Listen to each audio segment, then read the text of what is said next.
We're at a blast site in an area of Holon, which is a suburb south of the city of Tel Aviv in Israel. This site was hit early this morning by a missile which wasn't intercepted by Israel's Iron Dome missile system. And you can see there's a big impact, what looks like a big impact here. Emergency workers we've spoken to at the scene say that around 20 people were injured. 2 of them seriously so.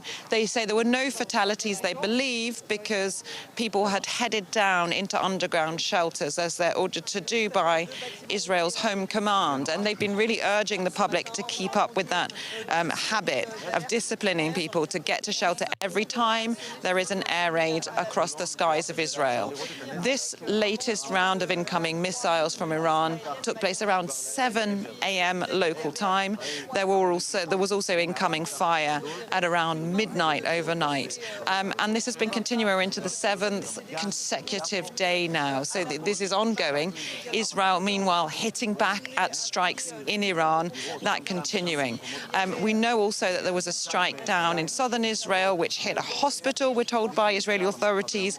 We haven't yet got to the scene of that strike. We're going to go and try and check that out later and see what we can. But Israeli authorities are calling that criminal. We need to go and see what we can see. But obviously, you know, they say that it's a crime to hit a hospital that have been held against them in the past. But what I can tell you right now here is that this is the recent missile strike, and at least 20 people were injured here, 2 of them severely so.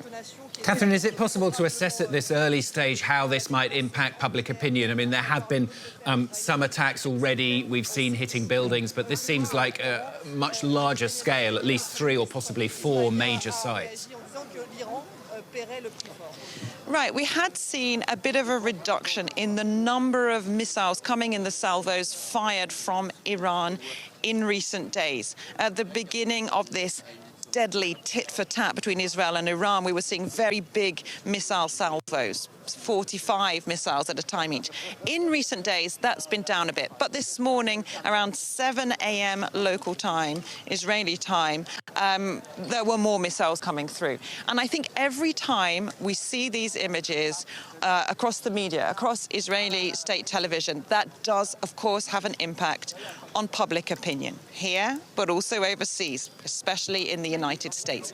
You know, Israelis haven't been used to seeing such large-scale damage on their territory. Of course, it's been seen in other parts of the Middle East, notably down in Gaza. But this kind of impact and this kind of damage is, of course, galvanizing people, making people think differently about the situation.